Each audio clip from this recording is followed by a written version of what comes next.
Salut salut, bienvenue pour une nouvelle vidéo et normalement c'est la plus courte de la saison puisque c'est la Springpal 2020. Du coup j'ai toujours du mal à dire qu'on est en 2020 mais c'est pas grave. Pour ceux qui ne sauraient pas, j'ai pas du tout pour objectif de vous montrer tous les livres que je vais lire pendant 3 mois dans cette vidéo. C'est juste une vidéo challenge que je fais à moi-même et que je réussis jusqu'à présent à chaque fois. En fait je choisis 4 livres avec des thèmes particuliers, c'est les mêmes pour les 4 saisons. Et je les mets dans cette palle et le but c'est de les lire dans la saison et après je fais un bilan. D'ailleurs je sais pas si le bilan de la Winterpale sera sorti avant cette vidéo ou pas. Si c'est le cas je vous le remets en barre d'infos. Si c'est pas le cas il devrait sortir genre la semaine prochaine je pense. Un truc comme ça. J'ai pas encore décidé dans quel ordre je publiais les vidéos. Mais voilà ça va arriver un jour si c'est pas le cas. Et donc aujourd'hui j'ai 4 livres à vous montrer comme dans chaque palle de saison. Dans l'ordre, le classique, la suite de saga, le livre en rapport avec la saison et le livre qui est là depuis bien trop longtemps dans ma palle et qu'il serait temps que je lise. Du coup c'est parti, on y va. Les deux premiers vous les avez déjà vus puisqu'ils sont dans ma palle de fin mars-avril, donc voilà, je vais les lire en gros fin mars, courant avril. Donc le premier c'est le classique, c'est La promesse de l'aube de Romain Gary. Comme très souvent avec les classiques, je ne suis pas 100% certaine qu'ils rentrent effectivement dans la catégorie classique. Mais moi je le mets là parce que mon sentiment face à ce livre c'est j'ai peur. J'ai peur du style, j'ai peur de l'histoire, j'ai peur de la narration, j'ai peur qu'il y ait des longueurs, j'ai peur. Et cette peur-là, précisément, je ne l'ai qu'avec les classiques. Donc pour moi, il est classique, je ne sais pas de quoi ça parle. Je crois que je l'ai dit dans la palle de mars-avril du coup. A priori on va être en temps de guerre, je ne sais pas, je pense qu'on va être en temps de guerre. J'espère que ce ne sera pas la Seconde Guerre mondiale, mais j'en ai strictement aucune idée. Et il aurait pu être dans la catégorie là depuis 1000 ans parce qu'il est là depuis vraiment très très longtemps.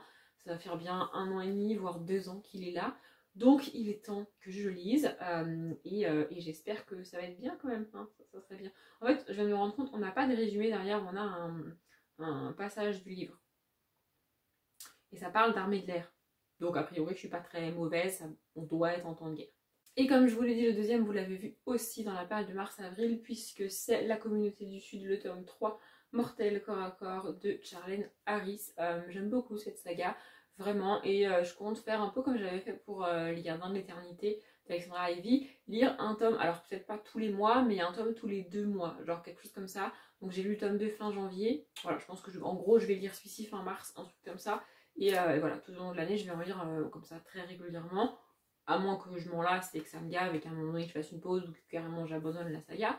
Mais pour l'instant j'aime bien, franchement ça se lit bien, c'est très cool, c'est très léger. Et je sais plus si je l'ai dit dans la lecture dans laquelle j'ai parlé du tome 2, mais c'est bizarre parce que ça me rappelle Félicité Hadcock de Sophie Jomain, sans les défauts qu'avait Félicité Hadcock pour moi. Et du coup c'est vachement cool, voilà, bref, j'adore, j'ai hâte de lire ce tome 3 et comme j'ai plein de tomes dans ma palle, je peux y aller, hein. Je n'ai pas besoin d'acheter des livres, j'ai même pas l'excuse de ouais mais j'ai pas les tomes et du coup je peux pas les acheter, non, je les ai, donc je vais avancer dans cette saga. On en arrive au livre en rapport avec la saison et pour le printemps, c'est là que je galère le plus pour cette catégorie en particulier parce que hiver c'est facile, choisir un livre qui parle de neige, qui parle de Noël, qui parle d'hiver. Où il fait froid, en général, franchement c'est facile, mais rien qu'avec le titre, tu sais si c'est en hiver ou s'il va faire froid ou pas. Pareil pour l'été, il suffit qu'il y ait un peu de soleil, un peu de chaleur, que ça parle de vacances et tout, et c'est bon. Et pour l'automne, en gros, je ne me fais pas chier, j'avoue. Je mets dans cette catégorie précisément à l'automne le livre que je vais lire à Halloween, parce que Halloween est en automne et n'est que en automne. Donc moi j'estime que ça passe. Mais alors, pour le printemps, comment vous dire quoi? Il n'y a pas de... Enfin, la seule vraie fête du printemps, c'est Pâques, mais... moi, j'ai pas de truc en rapport avec le chocolat, j'ai pas de truc en rapport avec la religion, même parce que pas que c'est religieux, j'ai rien vraiment. Et alors j'ai cherché un titre ou une couverture avec des fleurs, un truc coloré, un truc qui parle de renouveau, en rapport avec le printemps et tout, mais alors j'ai rien trouvé du tout. Donc je commençais à désespérer un peu, je me disais mais qu'est-ce que je vais bien pouvoir mettre dans cette catégorie, quand mon cerveau m'a rappelé que donc le tome 5 ici des secrets de l'immortel Nicolas Flamel, donc le traître, se passe au printemps. Depuis le début de la saga, on est au printemps, on est tout début juin, je crois, donc on est certes à la fin du printemps, mais on est au printemps. Voilà, ce livre démarre le mercredi 6 juin. Du coup, je pense que je le lirai tout début juin.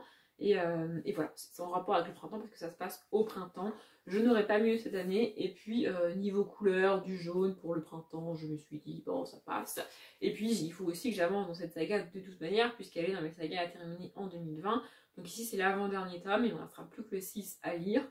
D'ici décembre, ça devrait le faire. Et pour ceux qui ne sauraient pas, dans cette saga, on suit des jumeaux, Sophie et Josh, qui, au tout début du tome 1, rencontrent respectivement Pernelle et Nicolas Flamel, qui ont plus de 600 ans, je crois, un truc comme ça. Et ils vont découvrir qu'ils ont un destin particulier et qu'ils ne sont pas tombés par hasard sur Nicolas et Pernelle Flamel et qu'ils vont avoir quelque chose à apprendre et quelque chose à faire. C'est une saga vraiment bien écrite, vraiment très cool, c'est hyper dynamique, c'est bourré d'action, c'est juste génial, j'adore cette saga et j'ai hâte de la continuer. Et enfin pour le livre qui est là depuis beaucoup trop longtemps, j'ai choisi Kéléana, le tome 1, La prisonnière de Sarah J. Maas. Ce livre est là depuis aussi longtemps parce que je l'avais acheté à l'époque où j'avais déjà dans ma palle Un palais d'épines et de roses de la même autrice et je voulais d'abord commencer la saga et lire la saga Un palais d'épines et de roses avant de commencer Kéléana. Au final j'ai lu le tome 1 d'Un palais d'épines et de roses, ça l'a fait moyennement mais j'ai quand même été au bout et au début du tome 2 j'ai dit stop, je ne pouvais pas, l'héroïne me fatigue, elle me tape sur le système, je ne pouvais pas. Donc j'ai abandonné Un palais d'épines et de roses, enfin le tome 2, Un palais de colère et de brume, je crois que c'est le tome 2. Et bah, du coup, j'ai plus vraiment envie de lire l'autrice puisque ça s'est fini sur un échec total et cuisant. Mais je vais quand même le faire. Donc, voilà. Ici, on est dans la fantaisie, je crois. Si je dis pas de bêtises, il faudrait que je vérifie. Et je sais pas de quoi ça parle. Voilà, a priori, on va avoir une héroïne qui a des trucs à faire en fantaisie.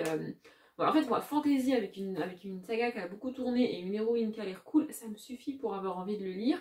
Et moins j'en sais sur un livre, mieux c'est. Je vais quand même vous lire les 2 premières phrases. On va faire ça. Allez, c'est parti.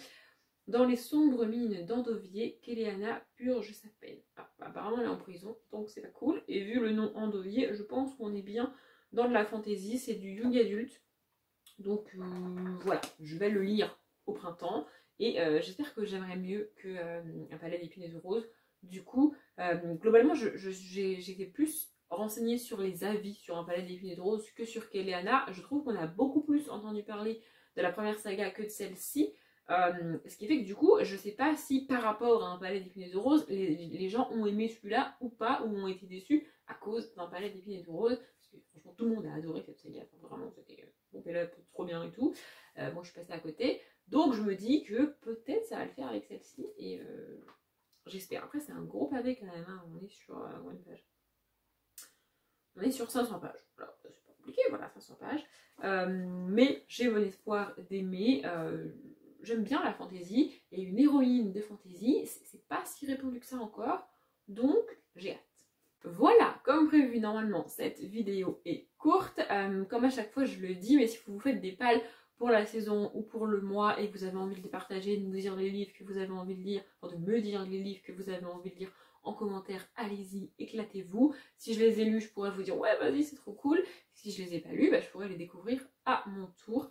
Bref, j'espère que cette vidéo vous a plu. Comme d'habitude, je vous souhaite une bonne journée, un bon après-midi, un bon appétit ou une bonne nuit et je vous dis à bientôt.